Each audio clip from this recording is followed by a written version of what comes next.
Boa noite a todos. É com muito prazer que eu estou abrindo o nosso segundo semestre de 2023 através do 28º webinar do Hub da Gestão. Agradeço a todos a presença, ao apoio contínuo que vocês têm nos dado e o tema de hoje é extremamente interessante e relevante, que vai estar tratando de planejamento estratégico e cultura organizacional. Quando a gente fala em planejamento estratégico, a gente precisa entender que já se foi o tempo em que o planejamento estratégico ele trazia aquela aura de segredo que devia ser guardado a sete chaves. O planejamento estratégico, com a sua evolução, e principalmente nesses últimos 20 anos, ele começou a desenvolver cada vez mais o compartilhamento das informações e, obviamente, considerando os cuidados necessários nessa divulgação e nesse compartilhamento. Quando a gente fala em compartilhamento, a gente fala em pessoas. A gente fala em pessoas que estão envolvidas dentro desse conhecimento necessário, dessa participação necessária.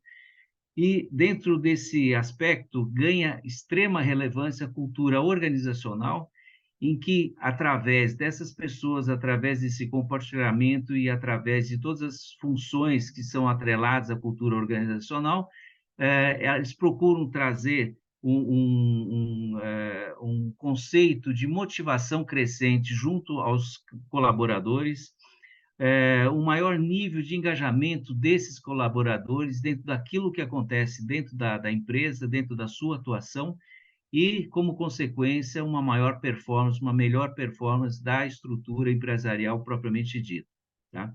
Então, esses são os conceitos que a gente vai estar explorando através de duas feras que dominam totalmente esse assunto, tá? Que a gente vai falar, eles vão se apresentar daqui a pouco, mas antes dessa apresentação e antes de a gente entrar efetivamente no conteúdo do webinar, eu vou pedir para o Thomas fazer algumas considerações que são importantes para que vocês conheçam aquilo que vai acontecer ao longo do webinar a nível de preenchimento de pesquisas, etc, etc, etc.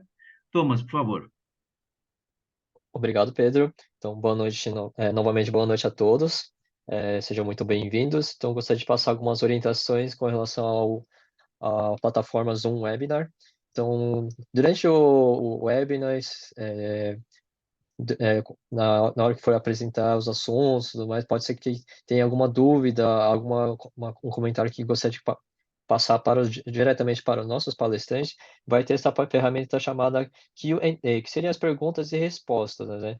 Vocês podem preencher por aqui as perguntas e diretamente vão para os nossos palestrantes, que ao longo do webinar vão responder essas perguntas, tá? Às vezes o pessoal coloca aqui no bate-papo, só que o bate-papo é mais para todos, e às vezes é uma interação com os participantes também, mas se você gostaria de passar alguma coisa para os palestrantes, utilize essa ferramenta aqui, ok? E lembrando que no final deste webinar, teremos a pesquisa de satisfação, e gostaríamos de saber também um pouco mais sobre a opinião de vocês sobre o webinar, e para os próximos, a gente realizar algumas modificações ou até aprimoramentos. Então, a opinião de vocês é muito importante para o desenvolvimento dos próximos webinars. Muito bem. Agora, eu sempre peço para o Thomas projetar essa tela, porque é através dessa tela que vem o reconhecimento do Hub da Gestão, as empresas que nos patrocinam, que são empresas parceiras nossas e que permitem que a gente consiga desenvolver o trabalho que a gente tem desenvolvido ao longo desses praticamente 2 anos, tá? Então, eu sempre agradeço muito a participação da Britec. Britec é uma fintech nacional que já está enraizada também com atividades em 22 outros países, tá? É uma referência nacional dentro do assunto que ela trata e é um orgulho de ser uma empresa brasileira que se deu tão bem dentro do mercado que ela explora. Uma segunda empresa é a Leveros, que eu tive a oportunidade de conhecer mais profundamente, e eu tenho um agradecimento e um respeito muito grande por eles. Hoje estão entre os top 5 naquilo que diz respeito em climatização de ambientes, e de 3 anos para cá, eles começaram a investir fortemente em energia solar em tecnologia ligada à energia solar. E estão ganhando uma evidência muito grande dentro do mercado nacional, com o reconhecimento de uma gestão de primeira linha. E junto com essas duas empresas tem a figura da Associação de Ex-Alunos da Getúlio Vargas, que passou a nos apoiar fortemente de alguns meses para cá, e eu fico muito satisfeito de ter o reconhecimento de uma associação tão importante dentro das atividades e dos propósitos que a gente tem. Eu sempre digo que são empresas que acreditam no nosso propósito, e sem esse apoio não seria possível fazer aquilo que a gente já fez até agora ou continuar fazendo aquilo que a gente se propõe a fazer. Então, agradeço fortemente a essas empresas aí. E agora, na sequência, eu gostaria de estar apresentando a Maria Lúcia Perosa e o Fernando Carvalho e pedindo para que eles se apresentem junto a vocês. As damas primeiro, Fernando? Ah, sempre, sempre, não tenho dúvida nenhuma, tanto que todo mundo ficou quieto esperando, tá? Oi, gente, boa noite. Mais uma vez é um prazer estar aqui, dividir a sala com vocês, com o Fernando, que é um colega de muito tempo, o Pedro e o Thomas aí dando esse apoio para a gente. Obrigada mais uma vez aí por poder participar. Bom, então vamos lá. Eu sou psicóloga de formação, né? Tenho aí um MBA em administração, MBA em gestão de negócios, tenho algumas certificações também de coaching, tanto Life quanto Executive, e também no Barrett Analytics, que é a metodologia de cultura que eu trabalho hoje. A minha vida profissional, ela vai ali, além de uns 30 e poucos anos, né? Melhor não dizer quantos, 30 e poucos tá bom, sempre, obviamente, desenvolvida em recursos humanos. Eu comecei desde estagiária e aí desenvolvi carreira. Eu trabalhei principalmente no mercado financeiro, em bancos, em consultorias, também em casas de consultoria, e a minha última experiência corporativa foi numa rede de escolas na educação, que também foi um enorme aprendizado. E no último ano, eu fundei a Cultivar, que é uma consultoria onde a gente trabalha principalmente com mapeamento de cultura e, a partir daí, a transformação organizacional e desenvolvimento de lideranças. É isso. Muito bom. Nossa, Lúcia, eu fico até preocupado em falar aqui de mim depois num currículo desse, mas vou dar só umas pinceladas aqui, não é? Eu trabalhei muito tempo no mercado financeiro também, tive o privilégio de trabalhar com a Lúcia lá, e de lá para cá a gente vem desenvolvendo esse trabalho junto com os colegas aqui no Hub da Gestão, uma atividade muito prazerosa para o nosso desenvolvimento e no apoio também aos participantes, né, aos empresários, gestores que estão com a gente aqui. Eu atualmente trabalho no Mackenzie, eu sou assessor de estratégia do presidente da presidência do Mackenzie. Trabalhei também lá com o sistema de ensino do Mackenzie. O Mackenzie desenvolve um sistema de ensino muito interessante. Hoje, mais de 400 escolas no Brasil adotam os nossos sistemas. É um trabalho bem, bem rico. E como a Lúcia, também passei pelo mundo da indústria financeira, me dediquei ali durante 26 anos, justamente nessa área de planejamento, de estratégia. Paralelamente, dei aula e pude trabalhar no Instituto Federal de São Paulo e no próprio Mackenzie, desenvolvendo, criando e ministrando alguns cursos de pós-graduação. Eu sou casado, tenho 2 filhos, estou na expectativa agora do Dia dos Pais, que é o próximo domingo, né? Ganhar Estamos um aí presentinho. aguardando esse dia. Sou casado com a Rosana, pai do Fabrício, pai da Juliana, e desenvolvo esse trabalho voluntário aqui no Hub da Gestão e também no Instituto Hagai, que é um instituto que desenvolve líderes no mundo todo e também aqui no Brasil. É um prazer reencontrar vocês, viu? Depois Bom, ele eu só fala que o tenho meu currículo que é grande, né? eu só tenho uma coisa a dizer, que eu me sinto honrado de poder moderar duas pessoas assim tão especiais e com o nível de conhecimento que vocês têm. Muito obrigado por terem aceito o meu convite de participar do webinar aí, tá? E assim, hoje a gente vai abrir o nosso webinar com uma interação com quem está conosco participando do webinar. E eu vou estar chamando o Thomas para apresentar uma pesquisa em que eu vou estar pedindo aos participantes para que respondam dentro das opções existentes aí. Thomas, por favor. A pergunta da pesquisa é: como está o teu conhecimento sobre cultura organizacional? E aí tem as opções de resposta. Por favor, escolham aquilo que vocês acham que está mais adequado ou aderente ao momento de vocês.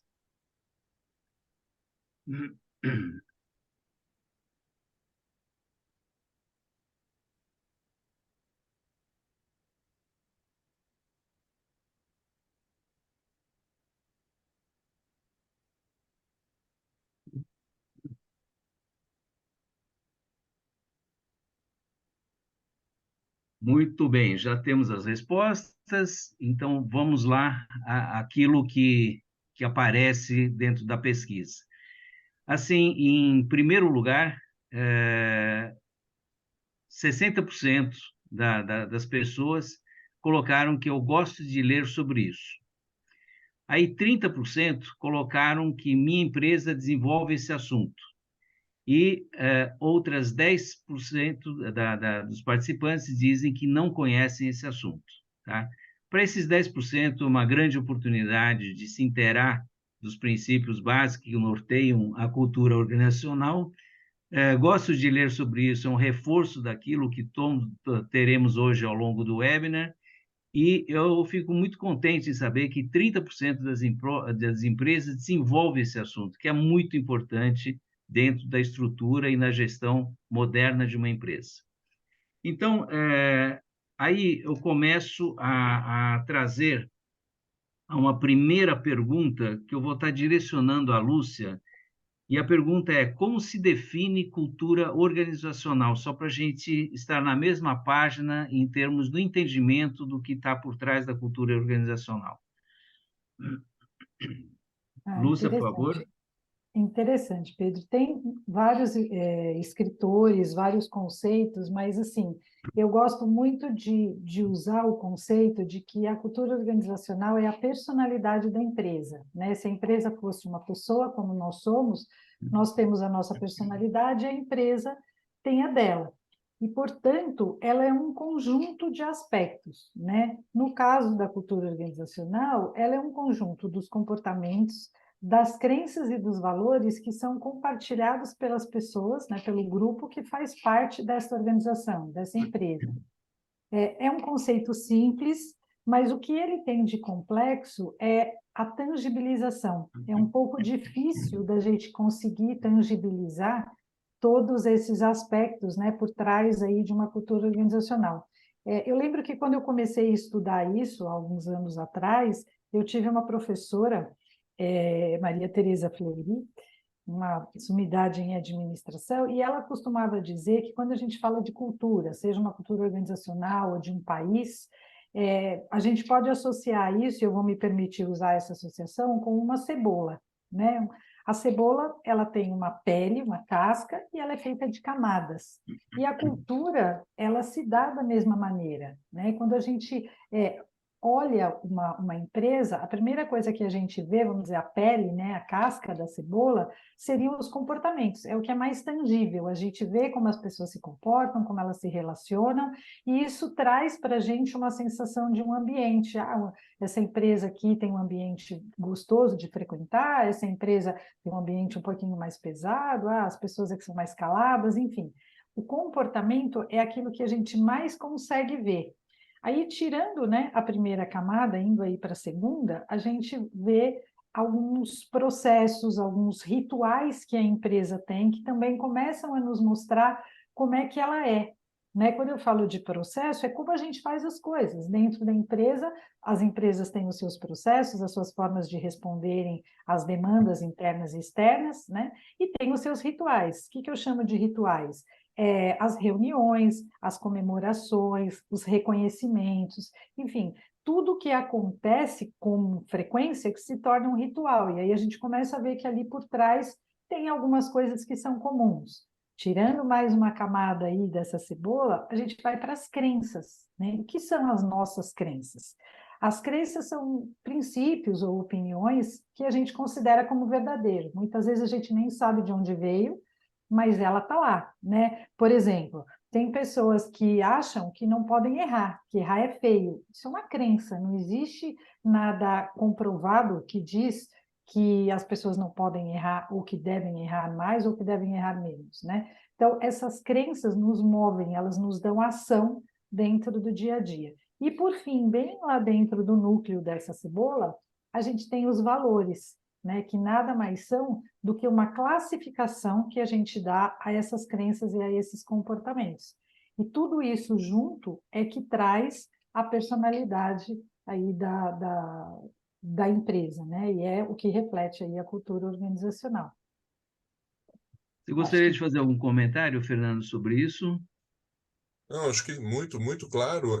Lúcia, eu já ouvi uma vez um resumo disso que você disse, que para mim fez muito sentido, que assim, cultura é o jeitão da empresa. Esse jeitão, para mim, declara muita coisa, né? E a professora Fleury, de fato, ela é uma sumidade no assunto, né? Mas essa analogia com a cebola é interessante, porque tem gente que gosta de cebola, né? Cebolinha ralada ali na comida, vai. Mas tem gente que a cebola faz chorar, né? Pois Então, é, a cultura também deve ser assim, né? é verdade. E olha, pelas colocações que a Lúcia fez, para mim ficou muito claro que, independente da camada da cebola, sempre tem a figura das pessoas que estão envolvidas de alguma forma dentro dessa conceituação, tá? E aí vem uma pergunta que eu gostaria de fazer, que é como se define como a cultura organizacional, tá? Ela é transmitida, percebida e reforçada entre os membros da empresa.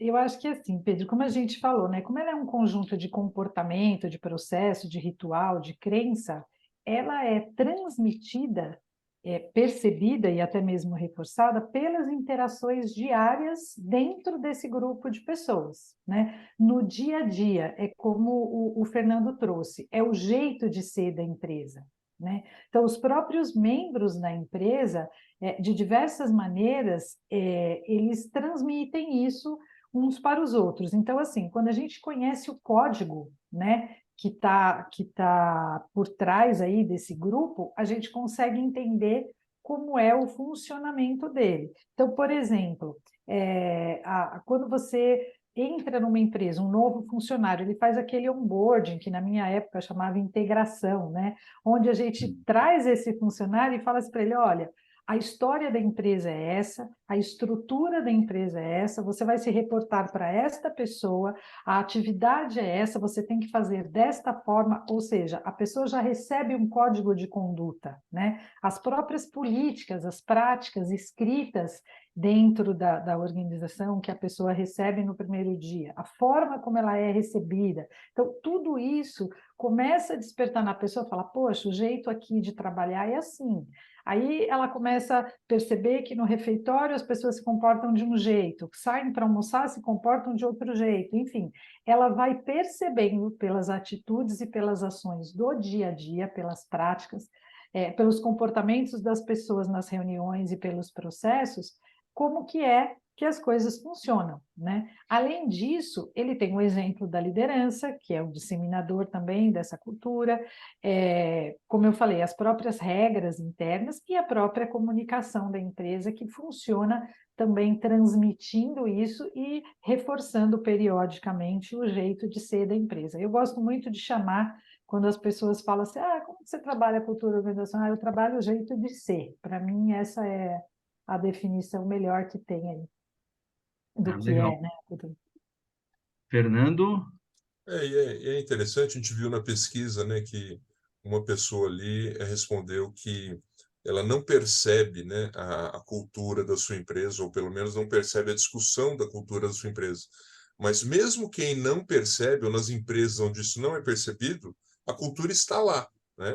Então É ela pode verdade. não ser, como a Lúcia explicou, assim, ela pode não ser explicitada, clarificada, entendida de uma maneira mais estruturada, mas toda empresa, toda organização, na verdade, tem a sua cultura. E o Reinaldo até fez uma pergunta aqui para a gente, se a cultura da empresa, para ser forte, tem que ser transversal. Aí a Lúcia até pode comentar depois, mas a minha impressão é que cultura é sempre transversal, porque ela está sempre impregnada em tudo que a pessoa faz. Agora, é muito interessante porque, às vezes, a gente tem algumas incoerências e a empresa diz, não, aqui na nossa empresa, a inovação é uma máxima. Aí você fala assim, então vamos mudar o layout da sala? De jeito nenhum. Então, aí você percebe o que é a cultura real e a cultura no discurso, né, Luciano? É verdade, é verdade. E respondendo sim a pergunta do Reinaldo, ela é transversal, ela é vertical e ela é transversal. Ela é por quê? Porque normalmente ela se dá pela visão do dono. Se eu falo empresa de dono, o que mais prevalece é a visão do dono. Mas esta visão vai sendo compartilhada, vai sendo modificada ao longo do tempo. Uma cultura ela não é estática, ela é dinâmica. Então ela vai mudando, as pessoas vão entrando, e por mais que a gente tenha essa passagem, né, na prática do dia a dia de uma pessoa para outra, as pessoas também vão se adaptando às evoluções do mercado e às evoluções do seu negócio, então ela vai sendo mudada. Então, ela tanto é vertical quanto ela é transversal. E se ela só for vertical, ela não funciona. Vamos entender um pouquinho como que essa situação é vivenciada aí pelo pessoal que está conosco. Thomas, por favor, você pode projetar a segunda pesquisa, em que a pergunta é: a cultura organizacional da sua empresa é facilmente percebida?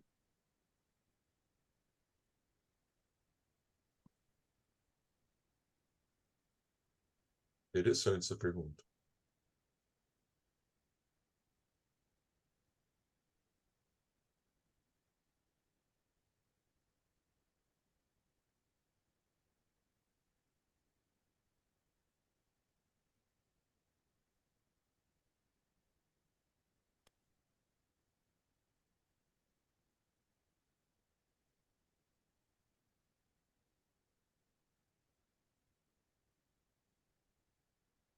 Maravilha, já temos aqui as respostas com nível de diversificação mais acentuado que na primeira pesquisa, mas vamos lá, com 40% de respostas, temos que estamos em um estágio avançado, estão claras deve ser as metas aí, está truncado aí, mas deve ser alguma coisa no Melhorias. sentido. Melhorias, Oi? melhorias. Melhorias, tá? E estão claras melhorias. Então, 40% optaram por essa resposta, 30% optaram, temos um grupo de trabalho que estuda isso, 20% estamos em um estágio inicial e já sentimos melhoras, e 10% minha empresa não prioriza esse assunto. Mas, gente, o que eu queria enfatizar é que a gente está falando de um número altamente significativo em que 90% das empresas ou elas já estão num nível de maturidade mais elevado em cima disso, ou estão trabalhando para atingir níveis crescentes de maturidade. Isso é uma percepção extremamente favorável e mostra a importância que esse assunto tem junto ao cenário atual, ao cenário empresarial, ao cenário de gestão das empresas. Tá? Então, agora vamos voltar para as questões, e aí uma pergunta aí novamente para você, Lúcia. Como a cultura organizacional afeta a produtividade, a motivação e o engajamento dos funcionários, que hoje são carro-chefes imprescindíveis para você ter um negócio bem-sucedido? É verdade, né? A gente cada vez mais ouve muito essa questão do quanto de culturas tóxicas fazem mal para o bem-estar, né, dos funcionários. Esse tema tem sido cada vez mais divulgado. Então, assim, uma cultura, quando ela é vista como positiva, e aliás, aqui antes da gente começar a falar disso, eu acho que é importante de novo a gente falar, não existe certo e errado, né? Não tem cultura boa ou cultura ruim. fazer uma coisa de uma forma ou de outra não é certo nem errado. É importante a gente entender que cada empresa tem a sua realidade, cada empresa é de um mercado, é de um negócio e exige ações diferentes. O que a gente está falando aqui é algumas coisas um pouco mais olhando para o lado das pessoas, né? O que faria melhor, e as pesquisas mostram resultados melhores. Então, quando a gente identifica, né, os valores da empresa, a gente consegue entender por que as pessoas fazem, agem e decidem de uma determinada maneira. E isso torna possível que o grupo de pessoas que faz parte dessa organização participe e se engaje. Então, quando a gente fala por que as pesquisas mostram que uma cultura organizacional vista como positiva aumenta muito a produtividade e o engajamento, é por isso. Porque alguns aspectos fortalecem na cultura essa motivação e esse engajamento. Quando o senso de propósito é claro, as pessoas entendem que a contribuição que elas estão fazendo dentro da empresa é valorizada. Então, quando ela sabe para onde ela está indo e qual é o propósito dela lá dentro, isso fortalece esse reconhecimento, essa necessidade intrínseca que a gente tem de ser reconhecido e de contribuir, né? Quando a cultura também desenvolve as pessoas, né, dá oportunidade para as pessoas errarem, acertarem, desenvolverem suas competências, isso gera um ambiente de crescimento profissional. Isso também aumenta a produtividade. Gera, consequentemente, um ambiente de trabalho extremamente produtivo, né, feliz, as pessoas se sentem engajadas, né? Quando a cultura também é muito bem clara, né? Quando a comunicação dessas culturas e dessa cultura e desses valores ela é muito bem trabalhada dentro da empresa, isso cria um ambiente onde as pessoas se sentem informadas e elas sabem por que as decisões são tomadas. Então, assim, esse conjunto de coisas, né, capacidade de crescimento, serem desafiados, terem uma comunicação clara e entenderem como é a personalidade da empresa, faz com que, se a minha personalidade tem a ver com a personalidade da empresa, eu me sinto parte daquele todo. E, obviamente, isso vai melhorar, com certeza, a produtividade, o bem-estar, a motivação e o engajamento. Não sei se ficou claro, se eu me fiz entender. Não fez. Antes de perguntar para o Fernando se ele tem algum comentário sobre isso, eu gostaria de eu fazer uma pergunta a você, Lúcia, porque assim, por tudo aquilo que você falou, e conforme essa maturidade vai sendo atingida dentro da empresa, ela também não ajuda muito o próprio RH no processo de escolha dos candidatos que venham a contribuir como colaboradores futuros?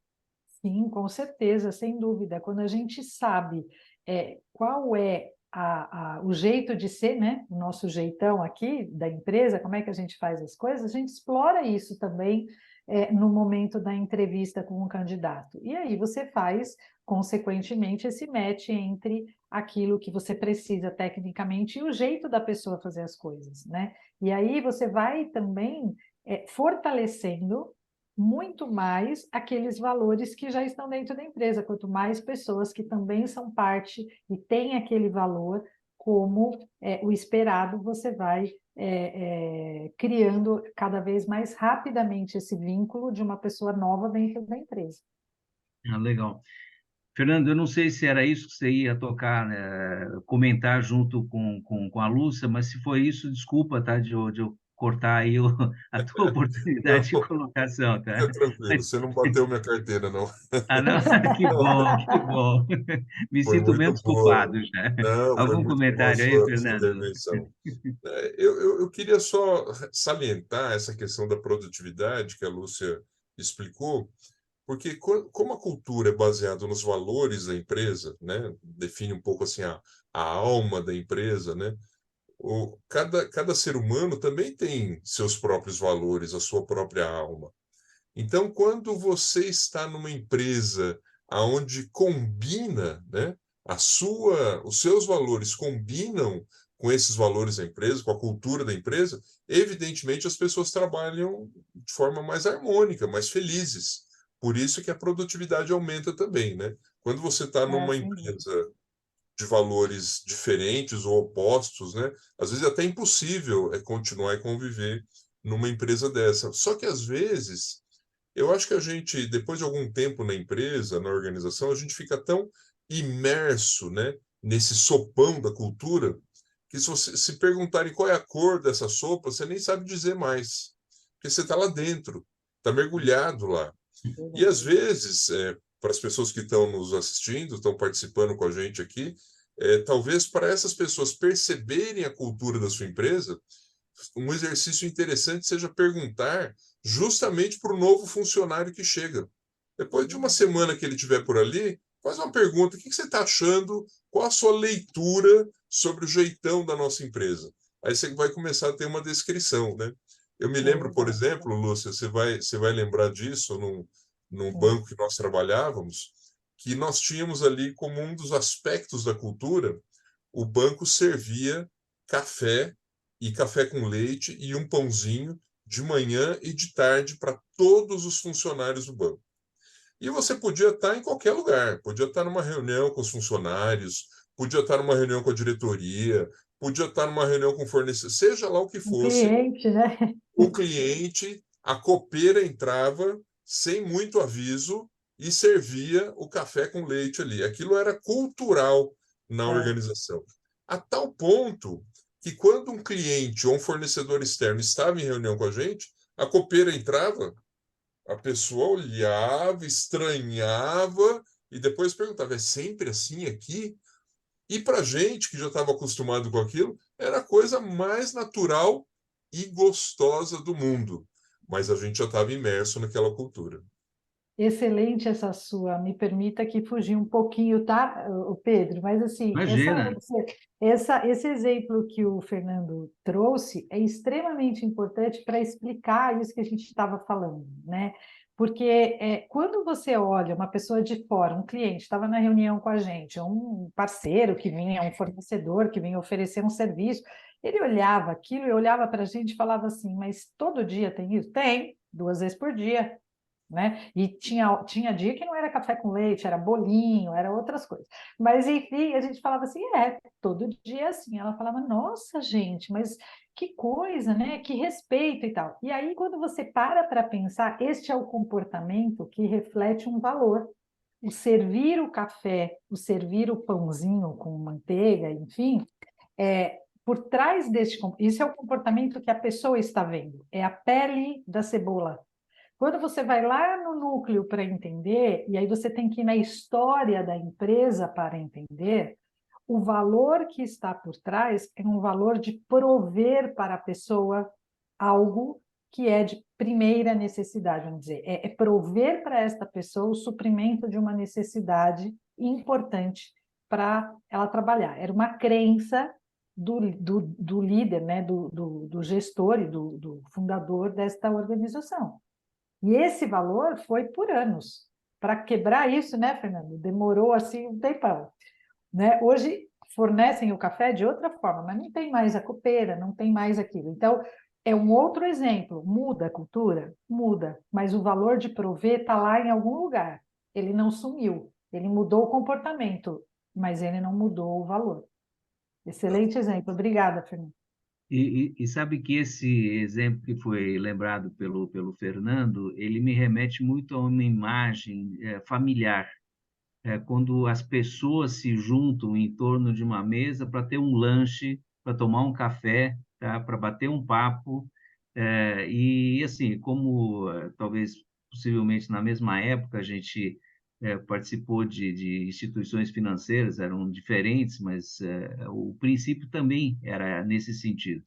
E eu sentia muito o quanto existia de integração e de comunicação nesses momentos aí, tá? Eu só não lembro se era de manhã ou se era só à tarde, mas à tarde, para mim, era muito claro na lembrança que existiam esses momentos aí. É interessante que, através dessas coisas, que você constrói uma coisa que é muito sólida, tá?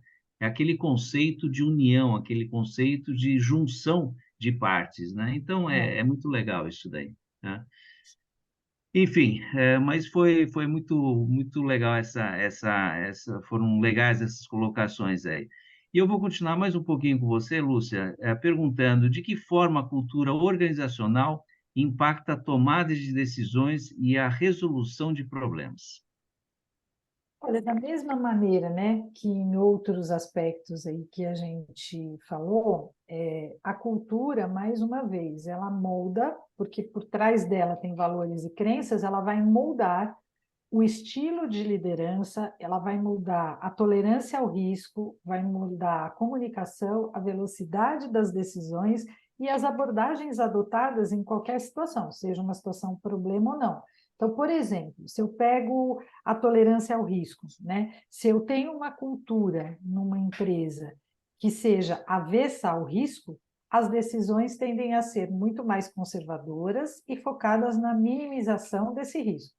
Em contrapartida, uma cultura que é mais aberta ao risco, ela incentiva, né, uma experimentação, muitas vezes até o acerto e o erro na prática, e uma tomada de decisão mais ousada, né? A informação, quando eu tenho uma cultura, uma empresa com uma cultura que tem uma informação aberta, compartilhada, as decisões são tomadas de uma maneira mais fundamentadas, porque existe o compartilhamento de informações. Se eu tenho uma cultura onde a informação é mais centralizada, a decisão também é feita por um grupo de pessoas e não tão colegiada, né? Enfim, tanto a decisão quanto a resolução de problemas, elas passam, de novo, pelo jeito que a gente faz as coisas aqui, né? Uma empresa que, por exemplo, tem como valor dois valores, a colaboração ou a aprendizagem contínua, por exemplo, ela traz uma abordagem mais generalista, mais holística e mais colaborativa na resolução de um problema, né? Então, assim, entender essa cultura, esse nosso jeito de ser, impacta numa gestão muito mais eficaz ou mais bem-sucedida, seja na tomada de decisão ou seja na resolução de problemas. Muito bom. Fernando, algum complemento, alguma observação? Rapidamente, tentar só rechear essa boa explicação da Lúcia com outro exemplo. O Instituto Presbiteriano Mackenzie, ele é mantido pela Igreja Presbiteriana do Brasil. Logo, os valores e o aspecto cultural todos vêm de uma cosmovisão, de um jeito de ver o mundo segundo o que a Igreja Presbiteriana do Brasil pensa, né? E todas as decisões do Mackenzie, culturalmente, são colegiadas. Isso torna as decisões não tão rápidas quanto em outras empresas, mas torna as decisões muito mais, como é que eu posso dizer, muito mais sábias, porque elas sempre são discutidas no Discutidas. colegiado antes da decisão final. Então, às vezes um gestor poderia rapidamente tomar uma decisão sozinho, mas ele sabe que a cultura da casa é colocar aquela decisão num grupo de gestores para que o grupo decida melhor o rumo a ser tomado. Muito legal. Bom exemplo, Fernando. Obrigado. Bom. E aí, eu tenho uma questão aí que eu gostaria de levantar com você, Lúcia, que é a influência da liderança na cultura organizacional. Essa figura da liderança está sendo cada vez mais abordado em diversas frentes. Agora, eu queria entender, dentro da cultura organizacional, qual a importância que ela tem e a influência que ela tem sobre a maturação da cultura. Eu diria que ela é total, né? Os líderes, assim, eles são as pessoas, os principais responsáveis aí, né? Se não por estabelecer os valores, os comportamentos e as normas, mas minimamente por divulgar, por viver isso. Eu costumo dizer do que mais do que estabelecer ou comunicar, o líder ele tem que ser um exemplo, ele é um modelo, né, para os funcionários. Então, ele tem que ter aqueles valores como valor dele, né, como o Fernando acabou de falar há pouco, né? Se eu não tenho a colaboração como um valor, eu não vou conseguir tomar decisões colegiadas, como é a cultura do Mackenzie que ele acabou de citar. Então, assim, o líder, ele é um modelo, ele dissemina, as pessoas olham para ele e falam assim, poxa, as suas ações e seus comportamentos não correspondem àquilo que a gente espera que seja a cultura da empresa, né? Então, assim, os líderes, se eles não adotam os valores e os comportamentos que são desejados, que a empresa tenha, eles vão ser replicados de uma maneira incorreta e vão afastar o time desta cultura organizacional. Se eles adotam esses valores e esses comportamentos desejados pela cultura organizacional, eles, obviamente, reforçam a cultura, né? Então, eles têm total influência aí por seu exemplo comportamental, pela forma como eles se comunicam, a própria forma de dar feedback, os próprios rituais que eles estabelecem dentro dos seus grupos de trabalho, como eles reconhecem as pessoas também por viverem esses valores no dia a dia. Então, assim, mais uma vez, né, eles têm que estar cientes de qual é o papel deles na moldagem desta cultura, né, e serem coerentes e alinhados com aqueles valores esperados dentro da organização. Legal. E, Fernando, assim, só avançando um pouquinho num tema que é o teu tema predileto, que é o planejamento estratégico, a gente sabe o quanto que a liderança é importante liderança em ações estratégicas na empresa, nos projetos estratégicos. Agora, dentro dessa visão, de novo, de cultura organizacional, que também pode ser um ponto muito forte de contribuição dentro das atividades de um planejamento estratégico, como que você vê essa liderança? Você concorda com a Lúcia? Tem alguma coisa a acrescentar? Discorda? Enfim, como que você vê isso? Concordo totalmente, viu, Pedro? Porque diferente do que a filosofia antiga de comando e controle preconizava, hoje a gente entende que a liderança não é mais de empurrar o time, mas sim de mostrar o caminho para o time e puxar o time por meio do exemplo, né? Então, seja qual for a estratégia da empresa, ela vai estar associada à cultura vigente ou à cultura em transformação, que muitas empresas estão passando justamente pela tentativa da transformação cultural, né? Principalmente no mundo aí que a gente está em disrupção para mudança, para uma cultura digital nas empresas, o líder é fundamental, mas o líder no papel de dar o exemplo. Então, vamos pegar um pequeno caso. O líder diz no planejamento estratégico: precisamos reduzir custos com emissão de papel. E ele é o primeiro a imprimir 80 páginas de um relatório e não sabe trabalhar de forma digital, que ele está comunicando, na verdade? Né? Ele comunica pelo exemplo dele. Claro. O exemplo fala muito mais alto do que ele disse. Muito bom. Lúcia, você, na tua colocação, na exploração da figura do líder dentro da cultura organizacional, você falou num determinado instante na forma de comunicação, e eu queria explorar um pouco mais disso daí. Qual é o papel da comunicação na cultura organizacional? A comunicação, ela é quem, vamos dizer assim, comunica, né, aquilo que é esperado para todo mundo, né? A gente falou bastante de que existe a prática do dia a dia, mas o Fernando também citou que às vezes a gente está tão imbuído, né, tão envolvido com as coisas, que a gente nem mais presta atenção em algumas coisas, né? Então, a comunicação, ela é um dos principais pilares que sustenta a forma como as pessoas interagem e se comportam dentro da organização, né? Alguns dos principais papéis da comunicação, por exemplo, na cultura, na transmissão de valores e visão, né? Como que os líderes transmitem e definem as estratégias a serem seguidas. E aí, quando eu estou falando de comunicação, é uma comunicação não só por uma área de comunicação, uma área de marketing interna de uma empresa, que tem todo um papel nesse processo aí de transformação cultural, né? Mas dos próprios líderes, de ter uma coesão nesta comunicação, de como transmitir os comportamentos esperados, as estratégias a serem seguidas e a postura esperada por cada um, né? A própria criação de uma identidade organizacional é muito comum, e a gente já viveu isso, e o Fernando, trabalhando em planejamento estratégico, sabe como isso é importante. Quando a gente trabalha um novo projeto, perdão, de planejamento estratégico, quando a gente define, né, aquele estatuto com a nossa visão, missão e nossos valores, normalmente há uma área de marketing interno das empresas que faz essa identidade. A pessoa olha aquele símbolo, ela já sabe o que aquilo significa, remete para que valores, né? Então, também ter uma identidade organizacional que comunique esses valores é super importante, né?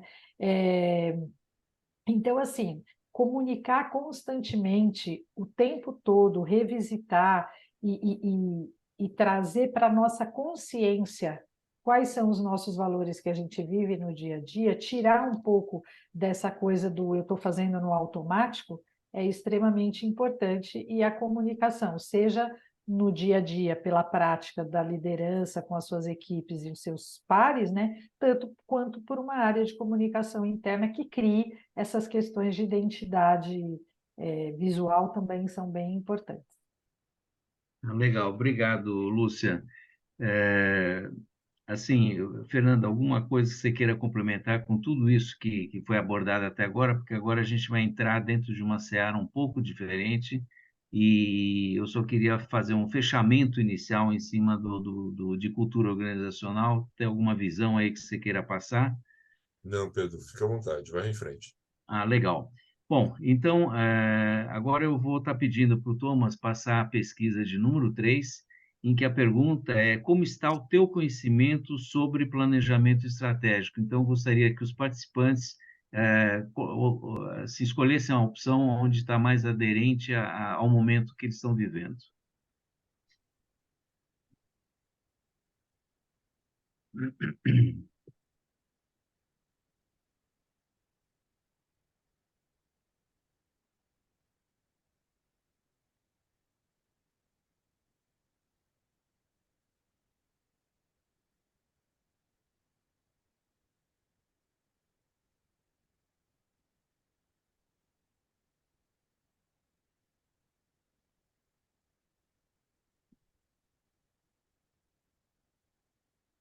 Muito bem, então aqui temos o resultado em que a gente começa numa posição em que 44% dos participantes gostam de ler sobre isso, 33% se fala muito sobre isso na empresa que atua, e 22% escolheram estou envolvido nisso na empresa que atuo, tá?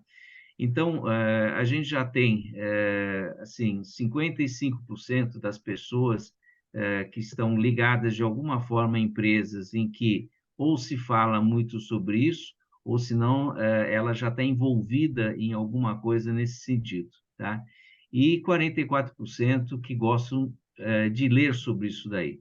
Ou seja, a gente tem um número altamente significativo de pessoas que são atraídas por isso daí, ou por força da própria colaboração dentro da empresa e da atuação da empresa em relação a esse assunto, ou porque gostam efetivamente, mesmo que ainda não pratiquem de alguma forma isso daí, tá? Então, vamos estar explorando esse assunto agora na sequência. E agora, Lúcia, eu vou deixar você respirar um pouquinho, porque até agora você falou, tal, então agora você merece um descansozinho, tá? Mas eu vou dar uma canseira no Fernando. Tá Então, Fernando, bom, já vai em frente.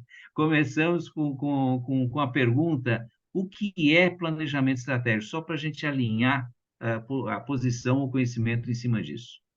Bom, Pedro, as pessoas responderam a pesquisa aqui, a gente viu que elas já estão bem envolvidas com o tema. Eu vou dar a minha visão. Planejamento estratégico nada mais é do que uma ferramenta de gestão. Então, o administrador, o gestor, ele tem que ter no seu cinturão, né? Lembrando aí do Batman, né? Naquele cinto de 1001 utilidades, uma dessas ferramentas tem que ser o planejamento estratégico. Há várias outras. Então, a gente não pode valorizar tanto o planejamento, ele não é panaceia, ele não é a ferramenta, mas é uma importante ferramenta. E é a ferramenta que permite ao gestor definir de forma colaborativa, na maioria das vezes, porque é importante ele fazer isso junto com o seu time, definir os rumos que a organização quer dar para ela mesma, né? Falava-se muito em planejamento estratégico lá na década de 90, quando a gente teve o início da internacionalização. E aquilo gerou uma ruptura muito grande nos mercados internacionais, no Brasil também, e as empresas precisavam fazer planejamento. Depois de um tempo para cá, no começo desse século, o planejamento, muita gente começou a criticar o planejamento, dizendo que as mudanças são tão rápidas que não dá para fazer planejamento. Eu acho que isso é uma falácia. Na verdade, assim, quando as mudanças são rápidas, aí sim você precisa ter um plano, ter um rumo definido e fazer gestão e acompanhar esse plano, porque certamente ele pode mudar muitas vezes em pouco tempo. Mas quem trabalha sem bússola corre um grande risco de ficar perdido. Perfeito, muito bem colocado. Lúcio, algum comentário?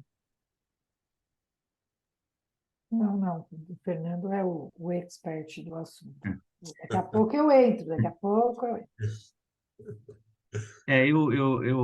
Perfeita a tua colocação, Fernanda. Eu só gostaria de lembrar que antigamente as ações de planejamento estratégico elas ocorriam de 5 em 5 anos, e em determinadas empresas de 10 em 10 anos, tá?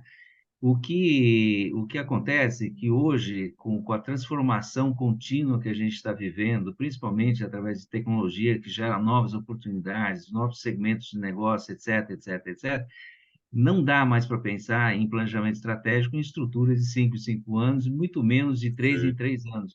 A perfeito. gente tem que revisitar o planejamento estratégico com uma frequência muito maior, que muitas vezes pode ser até de 6 meses ou no máximo de um ano. Tá? Se a gente quer sobreviver dentro desse mercado dinâmico que está acontecendo, a gente tem que revisitar o planejamento estratégico. É muito importante a Perfeito, gente ter esse conceito aí, tá? Mas, perfeito. assim, Por obrigado isso, aí pela tua colocação. Desculpa, você é quer por falar isso alguma coisa? que, não, é por isso que as abordagens ágeis estão sendo cada vez mais incorporadas nas metodologias, nos métodos de planejamento, justamente para ganhar essa flexibilidade e essa velocidade. Agora, o que não pode é não ter planejamento, né? Sem Já dúvida. que tudo vai mudar, não planejo. Aí não faz sentido. E você usou um termo que eu gosto muito e eu acho perfeito, né? O planejamento estratégico, ele tem uma função de ser a bússola do negócio, tá? Então, você sabe em que direção você precisa remar, qual a direção que você quer, que os sócios, os acionistas querem seguir, né? E você tem que ter a habilidade de construir os times de uma forma adequada para que esses resultados aconteçam, tá? Perfeito. Então, é muito legal isso daí. E aí, Fernando, mais uma pergunta para você. Quais são as etapas do planejamento estratégico? Como a gente poderia dividir isso daí e o que é relevante dentro dessa construção? Pedro, isso depende um pouco do método que a empresa vai usar para fazer o planejamento, e também depende da maturidade da empresa com o tema do planejamento. Eu gosto muito de pensar numa evolução em espiral, porque a segunda vez que a empresa faz um planejamento vai ser melhor que a primeira. A terceira vai ser melhor que a segunda.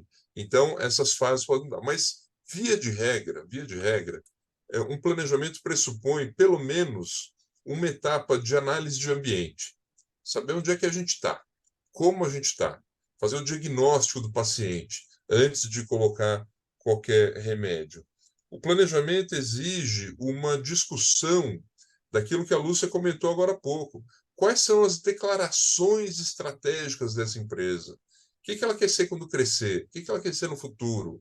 Para que ela existe? Qual o propósito? Qual a missão? Quais os valores que essa empresa identifica e que ela quer continuar defendendo? Então, essa etapa assim mais filosófica, digamos assim, e que é mais permanente, ela também é importante. Aí, normalmente, há uma etapa importante de discussão da estratégia, quais são os objetivos que nós queremos atingir nos próximos anos, ou no próximo ano, ou nos próximos meses, dependendo do horizonte que a empresa tiver. E como é que eu vou medir esses objetivos? Quais são os indicadores? Quais são as metas? E, por fim, quais são as ações? Agora, até aí, a gente está falando de etapas da formulação do planejamento estratégico. O mais importante vem depois, e diga-se de passagem, o mais difícil, que é a execução e a gestão da execução desse planejamento. Muitas empresas execram o planejamento estratégico porque param na formulação. É evidente, aí não vai ter resultado nenhum mesmo. Vai ser um documento que fica na gaveta. Então, aí a boa execução vai fazer toda a diferença em qualquer empresa, e essa é uma etapa super importante. Há técnicas para fazer uma boa execução e gestão também. Em relação a isso que você colocou, eu vou fazer um comentário. Por 3 anos, eu tive a oportunidade de ser associado a uma associação americana de planejamento estratégico. E por 2 anos seguidos, houve uma discussão muito forte sobre por que 70% a 90% das empresas americanas tinham problemas no planejamento estratégico, e era exatamente ligado a isso que você falou, tá? A linha de execução. E daí, no último ano, surgiu um fator de direcionamento, a falta de liderança na execução do planejamento estratégico, que as coisas se misturavam com o dia a dia da empresa, que não tinha liderança definida, e a coisa acabava resultando ou em sucesso total ou em sucesso parcial dentro daquilo que tinha sido decidido dentro da formulação da estratégia da empresa. Tá? Mas é muito bom você ter lembrado isso daí, que é importante a gente considerar isso, e eu vou fazer só mais uma perguntinha para você, Fernando. Eu ouço muita gente falando, poxa, mas planejamento estratégico, legal, entendo que é necessário, imprescindível para as grandes empresas, mas assim, eu não acredito em médias empresas praticando isso. Você está de acordo com isso? Você, Lúcia, enxerga dessa forma também? Como que vocês veem isso daí? Pedro, vamos fazer uma analogia aqui, né? Se eu fosse sair daqui para fazer uma grande viagem, sair daqui para ir de carro até Maceió, sair de São Paulo, Maceió, eu não Ah, sairia sem planejamento. Se eu fosse sair para ir na padaria ali na esquina, eu faria um planejamento, mas num grau de complexidade muito menor. Agora, se eu for sair daqui para ir numa cidade no interior de São Paulo, eu faria um planejamento de média complexidade. Então, tudo depende, quer dizer, o porte da empresa, de fato, ele influencia no método que a empresa precisa usar, e esse método tem que ser aderente à sua cultura, não é? Para resgatar o outro tema aqui também, mas sempre haverá importância ou lugar para algum planejamento, mesmo que seja um planejamento mais simples. Mas o pensar antes de agir faz toda a diferença para micro, para pequenas, para grandes empresas. Não há distinção nessa questão. perfeito, concordo totalmente com você. E você, Lúcia? Para mim faz todo sentido também, porque é a mesma coisa que a gente falar que só grandes empresas que têm cultura estabelecida. É a mesma coisa, né, que a gente já falou. Exato. A cultura tem a ver com o valor das pessoas, né? E talvez aí, só complementando em relação à questão anterior, né, Fernando, da execução, muitas vezes eu percebo que há como na cultura, um desengajamento ou não está bem muito claro a comunicação do porquê que nós estamos aqui, a execução acaba se perdendo. Eu não sei como que você vê, mas eu entendo que é o mesmo princípio, né? Para que eu tenha uma cultura forte, eu preciso comunicar e as pessoas se engajarem e terem aqueles comportamentos. E o planejamento é a mesma coisa, elas têm que entender por que elas estão fazendo aquilo, né? Então, acho que a comunicação para que esse planejamento seja muito bem executado também é muito importante. Perfeitamente. Olha, eu arriscaria até dizer que isso se estende a todos os princípios de melhores práticas de gestão, tá? Porque, assim, a pior decisão é não ter decisão nenhuma, tá? Ou seja, não começar a fazer alguma coisa na direção certa, tá? O quanto que vai demorar, o quanto de energia que vai despender, o tempo vai dizer e a característica de cada uma das empresas talvez tenha até diferença em relação a isso. Mas é importante começar a fazer, tá? É Legal, verdade. bom, aí esse é um assunto que a gente precisa ter um webinar de umas 5 horas, tá? Mas tudo bem, vamos em frente aí. Aí, antes de fazer uma outra pergunta para você, eu gostaria de pedir para o Thomas projetar a pesquisa de número 4, só para entender, dentro do momento que os participantes vivem, se a empresa a quais eles estão ligados tem planejamento estratégico. Então, eu pediria a eles para responderem aí com a opção que for mais adequada.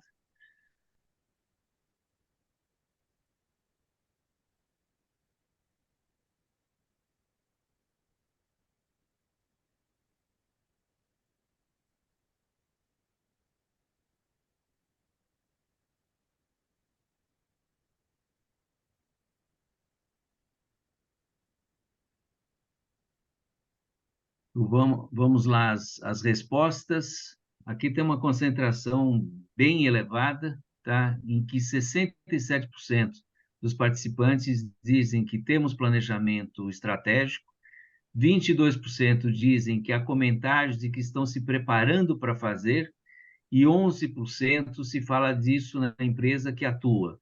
Ou seja, assim, acho que os 22% e os 11% entram numa cesta muito parecida, mas 67% já executam efetivamente aquilo que se pretende chamar de planejamento estratégico, tá?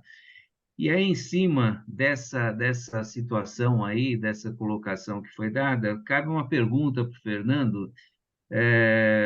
Na cultura estratégica e de negócios, ou de estratégia de negócios, quem influencia quem nessa relação? Tá? A cultura, eu reformulando a pergunta, cultura, estratégia de negócios, quem influencia quem nessa relação? Eu acho, Pedro, que os colegas aqui que responderam que já tem planejamento, né? E você vê que é uma ferramenta que já está bem disseminada, né? A maioria utiliza já essa ferramenta. Eles vão de concordar comigo. Quer dizer, aqui é uma questão de ovo e galinha, porque uma influencia a outra, não é? Apesar daquela frase, né, do Peter Drucker, né, Lúcia, que a cultura come a estratégia no café da manhã, evidentemente, nenhuma empresa nasce, ao nascer, ela nasce com planejamento. São raros os casos, mas ela nasce com cultura. Então, eu entendo, eu acredito que a cultura vem antes, porque ela vem junto com o nascimento da empresa. A estratégia vem em seguida. Mas, com certeza, ao fazer um planejamento estratégico, ao pensar na estratégia, a cultura tem que ser considerada e ela vai influenciar a estratégia e vice-versa. Porque nesse mundo de transição que a gente vive, muitas vezes você tem que fazer um planejamento justamente para montar uma estratégia de transformação da cultura da empresa, para que a cultura da empresa se adapte ao novo mundo digital, às novas realidades que a gente vive na sociedade e assim por diante. Então, eu acho que as duas coisas são verdadeiras e eu fico com essa resposta em cima do muro aqui para ouvir a Lúcia. Ixi, o pior é que eu não vou descer do muro também, não.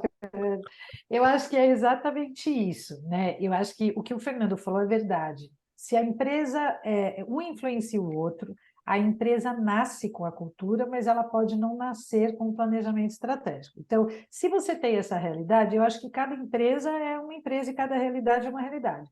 Se você já nasceu, mas não construiu o planejamento estratégico, então vale a pena você se debruçar em cima de conhecer quais são os seus valores, quais são, debulhar esses valores em comportamentos. Então, ou seja, quando você fala que você é uma empresa ética, o que significa isso? Quando você fala que você tem confiança, que você tem respeito, visa a satisfação do cliente, o que é que significam esses valores?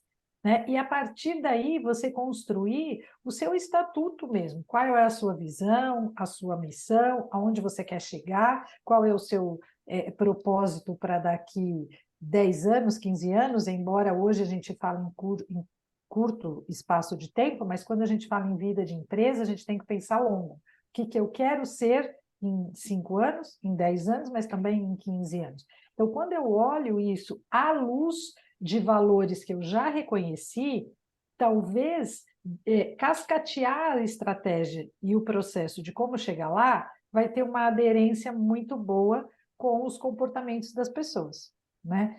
Ou, como o Fernando falou, se eu já tenho, sou uma empresa já estruturada, eu já tenho os meus valores, minha missão, mas eu já fiz isso há algum tempo, como a gente falou, isso é dinâmico. Vamos rever a estratégia, só que antes de rever a estratégia, vamos também rever a nossa cultura para ver se a gente está uma coisa alinhada à outra, né? Então, eu acho que depende muito do momento da empresa, da realidade dela e da maneira como ela quer trabalhar, né? Uma coisa pode levar a outra. Quando você faz planejamento estratégico, você também pensa em fortaleza, fraqueza e oportunidade, né, Fernando? E aí, quando eu falar quais são minhas forças, eu posso me remeter às minhas crenças, aos meus valores, né? Ou quando eu penso na visão, na missão, também. Então, assim, tanto faz quem vem primeiro. Eu diria, como uma pessoa que adoro falar de cultura, que o ideal seria fazer a cultura primeiro, né? Mas, brincadeira, gente. Mas eu acho que é isso mesmo que o Fernando falou. Um influencia o outro e os dois são extremamente importantes. Que estejam alinhados. Se não houver alinhamento estratégico com alinhamento cultural, provavelmente a execução vai ser um desastre. Verdade ou mentira, seu Fernando? Ou às vezes nem Concordo acontece, totalmente. né? Olha, eu acho que essa colocação de vocês, eu não colocaria como de alguém que está em cima do muro, tá? Eu colocaria como alguém que está em cima do muro por olhar com uma abrangência maior ao assunto, tá? E já com uma definição bastante clara de que em que momento tem que pular de um lado do outro ou abraçar as duas coisas com força, tá? Então, mas eu acho que foi muito importante essa colocação que vocês fizeram, e isso me traz para uma última questão, que aí eu vou direcionar a vocês dois, assim, de pronto, que é o que vocês recomendam aos gestores participantes desse tema de cultura, organização e estratégia. Quer dizer, como que os gestores devem olhar isso daí, e isso daí acho que complementa bastante daquilo que vocês colocaram até esse momento, tá? Quer começar, Paulo, Lúcio? posso falar? Eu acho que algumas dicas assim muito importantes, né? Até porque também é a metodologia que eu trabalho e eu tenho visto que funciona muito, né? Falando de cultura, é super importante você começar entendendo quais são e compreendendo quais são os valores das pessoas que estão dentro da organização e, consequentemente, compreender a cultura existente. Definir quais são os valores e os comportamentos desejados, ou seja, qual é a cultura que a gente deseja ter. E aí alinhar essa cultura, aquilo que a gente vai ser em termos de comportamento, com a estratégia. Além disso, fomentar uma liderança que seja exemplar, e aí exemplar no sentido de ser exemplo, né? Promover uma comunicação aberta e transparente para que as pessoas se engajem e participem, fazer normalmente esses trabalhos de planejamento dentro do possível, o mais colegiado possível, envolvendo, quando possível, 100% das pessoas da organização, não em todo o processo talvez, mas em algumas partes, né? Investir e reconhecer as pessoas que se comportam de acordo com aqueles comportamentos esperados, né? E, finalmente, assim, sempre estar aberto e flexível a olhar as mudanças e sempre monitorar e avaliar a cultura. Eu acho que a cultura, ela existe, como a gente deu alguns exemplos, ela é forte, quanto mais forte, mais consolidada, mais difícil é da gente rever, mas ela é dinâmica e ela precisa ser revista. Fernando? Bom, eu queria dizer que às vezes a gente é influenciado e a gente tem a cultura brasileira também, né? A gente pode pensar na cultura em vários níveis e também temos a cultura do povo, né? E o nosso povo, via de regra, ele é influenciado por uma cultura menos empreendedora e mais passiva. Acho que esse é um ponto, talvez, que a gente poderia deixar como recomendação, né? A gente, como líder, a gente, como gestor, a gente assumir uma postura mais empreendedora em relação à cultura. Ou seja, a cultura está dada, seja na organização, empresa, igreja, escola, família, ela está aí, ela está dada. Mas é possível, usando ferramentas como a Lúcia citou, ou usando técnicas de planejamento, usando técnicas de liderança, você influenciar como líder para obter uma modificação da cultura. Então, se a sua empresa tem uma cultura, por exemplo, pouco empreendedora, ou se a sua empresa tem uma cultura que não valoriza muito o cliente, que não coloca o cliente no lugar adequado, é possível mudar isso. É possível planejar, é possível estabelecer novos ritos, novos rituais, novas premiações, novos reconhecimentos, novas práticas, novos incentivos, novas reuniões, novos discursos, novas comunicações, planejar ações que levem a uma mudança de cultura. Claro que isso leva tempo, você vai precisar persistir nesse caminho, mas os resultados da mudança da cultura, eles serão permanentes e serão muito duradouros. Então, eu quero deixar como recomendação o incentivo aqui a essa reflexão e a ação nessa direção também. Muito legal.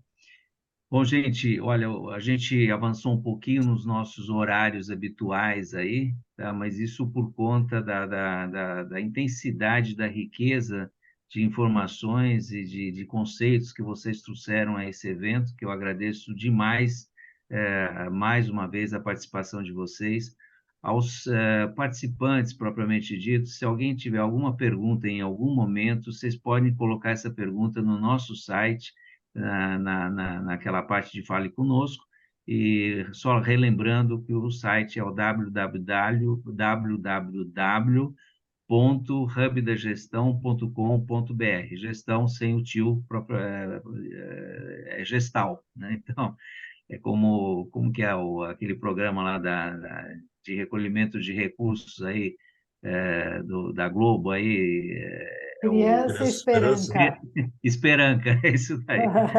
Então, não é gestão, é gestal. Mas, enfim, estamos à disposição aí para responder. A gente se compromete a responder se surgir alguma dúvida aí que venha à tona. E, assim, para fazer o encerramento, eu gostaria de estar pedindo para a Lúcia e para o Fernando fazerem as suas considerações finais. Bom, eu só queria agradecer mais uma vez, Pedro, de poder participar, compartilhar e trocar, né, com vocês um pouco do que a gente conhece e sempre aprender com o Fernando é muito bom, né? Eu costumo dizer que tudo que eu sei de planejamento eu aprendi com ele. Ele já ouviu isso e vou repetir. Então, muito obrigada por estar aqui comigo, Fernando, e obrigada aí pelo convite. Boa noite a todos e agradeço a participação. Legal, Eu que Fernando. agradeço, aprendemos uns com os outros. É sempre bom assim. Muito obrigado pela oportunidade, desejo uma ótima noite, bons empreendimentos, bons planejamentos, bons investimentos em cultura a todos aí. Que Deus abençoe a todos. Um abraço. E Fernando e Lúcia, em nome do Hub da Gestão, agradeço demais aí a participação de vocês e agradeço pela riqueza de informações que vocês puderam transmitir aos participantes. E aos participantes, eu solicito que eles preencham aí a pesquisa de satisfação, é só usar o QR Code aí, é coisa de 1 ou 2 minutos no máximo, então, para a gente é muito importante a gente ter essa avaliação e agradeço demais novamente a todos pela participação e o engajamento do nosso propósito de trazer a melhor informação para gestores, principalmente de médias empresas. Tá? Lúcia, mais uma vez obrigado. Fernando, mais uma vez obrigado. E Thomas, como sempre, muito obrigado aí pelo apoio que você nos dá em todos os eventos. Tá? E espero ter vocês numa próxima oportunidade, que vai ser agora no mês de setembro. Tá bom? Um abraço, até Um mais. abraço, boa Muito noite, obrigado, um gente. grande Obrigada. abraço. E, Thomas, Tchau. você pode deixar por mais um minuto aí a tela do QR Code, porque eventualmente, se alguém ainda não pegou, fica disponível. Obrigado, Thomas.